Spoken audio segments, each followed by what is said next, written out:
যে বিড়ালটাকে দেখতে পাচ্ছেন বড় অদ্ভুত তার গল্প।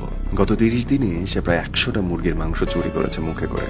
ওর মাথায় একটা আঘাতের চিহ্ন আছে, কিন্তু অদ্ভুত ব্যাপার হচ্ছে এই 30 দিনে যে 100টা মাংস সে চুরি করেছে তার একটাও সে নিজে খায় নাই। কিন্তু হচ্ছে এটা কি? প্রতিদিন কোত্থেকে চুরি করছে? স্থানীয় লোকজনের ধারণা এই বিড়ালটা কারো একটা মুরগি মারছে এবং মেরে সে কোনো একদিকে নিয়ে যাচ্ছে। কিন্তু অদ্ভুতভাবে কেউ জানে না বিড়ালটা আসলে কোথায় লুকায়, কার যায়। স্থানীয় সাংবাদিকের চোখে পড়ে এটা, তারপর সে সিদ্ধান্ত নেয় এই বিড়ালটার পিছু নেবে। আসলে ঘুরছেটা কি, কে তাকে দিয়ে চুরি করাচ্ছে, এটা একটু জানা দরকার, দেখা দরকার। বিড়ালটার পিছু নিতে দেখা যায় সে একটা বাড়ির ছাদের দিকে যাচ্ছে, চুপচাপ বসে আছে এবং পাশ থেকে এক মহিলা। দেখে সন্দেহ হয় সবার, এবং তখনই চোখে পড়ে মহিলাটার সামনে একটা বাটি, আর বাটিতে মাংসের টুকরো। সেই মাংসের টুকরোটা নিয়ে বিড়ালটা পেছনে হাঁটছে, দৌড়চ্ছে এবং একটা ঝোপের দিকে চলে যাচ্ছে। ঝোপটা একটু দূরে এবং সেখানটায় মানুষজন খুব একটা থাকে না। সাংবাদিকের সন্দেহ হয়, মহিলার কাছে যায়, মহিলাকে জিজ্ঞেস করে আসলে ঘটনাটা কি। তখন তিনি বলেন এইখানটায় বিড়ালটাকে খাবার দেওয়া হতো, সে খায়। হঠাৎ একদিন সে খেয়ে আর যাচ্ছে না, অনেকক্ষণ বসে থাকছে। তখন আমি নানানভাবে নানান খাবার দিলাম, কিছুতেই কাজ হচ্ছে না। তারপরে ফ্রিজ থেকে এক টুকরো মাংস দিলাম, তখন দেখি মুখে করে নিয়ে চলে যাচ্ছে। তারপরে সে প্রতিদিন আসে এবং এটা একটা অভ্যেসে পরিণত হয়েছে। সে প্রত্যেক দিন আসবে, নিজে খাবে, তারপর ওয়েট করবে যখন আমি এক টুকরো মাংস দেব তখন সে সেটা নিয়ে চলে যাবে। মাঝখানে 3-4 দিন আসে নাই। পরে দেখলাম ওর মাথায় দাগ, মনে হয় কেউ একজন মেরেছে।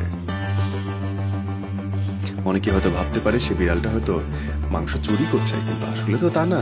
বিড়ালটাকে মাংস আমিই দিচ্ছিলাম। কিন্তু মানুষের কথা কি বলবো বলুন।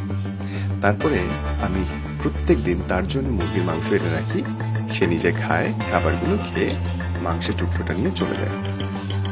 সাংবাদিকটা তখন কোয়ারিজ করেন আশেপাশের বাড়িগুলোতে, তাদের বাড়িতে যায় কিনা।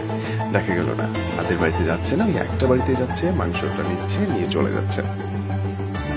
এবং তখন সাংবাদিক বিড়ালটার পিছু নিল। পিছু নেওয়ার সময় আশেপাশে গার্ডদেরকে জিজ্ঞেস করলো তোমরা কিছু জানো কিনা। কেউ কিছু জানে না।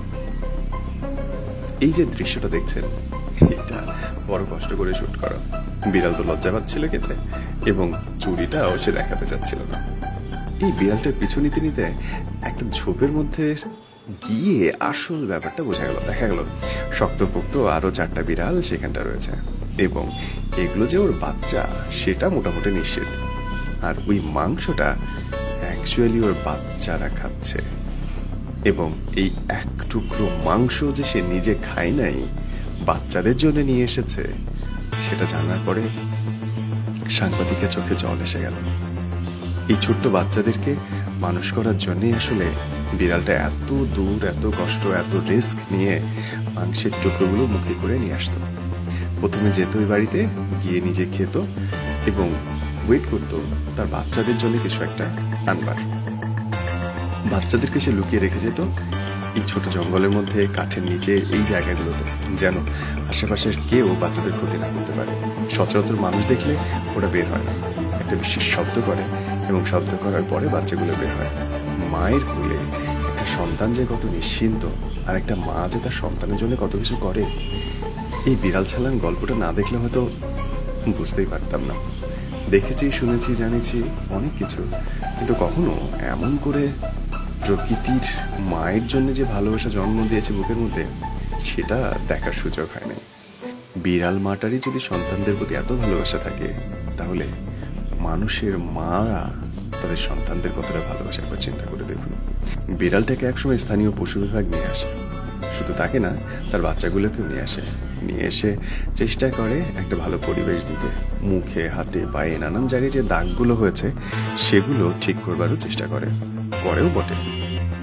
কিন্তু মূল দাগ যে জায়গাটায়, মানুষের মন, মানবিকতা, সেখান থেকে কি আসলে আমরা অনেক বেশি শুধরাতে পেরেছি? একটা বিড়ালের যে ভালোবাসা তার সন্তানের জন্য, আমরা মানুষ হিসেবে কি নিজেদের সন্তানদেরকে অতটা ভালোবাসি? নিজেরা কি অতটা স্বার্থের ঊর্ধ্বে, অতটা লোভের ঊর্ধ্বে? মুখের মধ্যে খাবার অথচ খাচ্ছে না, হাতের কাছে সম্পত্তি, সুযোগ, লোভ, লালসা অথচ দিচ্ছে। কয়জন আছে এমন বলুন তো? শেখার আসলে অনেক কিছুই আছে প্রকৃতিতে, আমরা শিখতে চাই না তাই।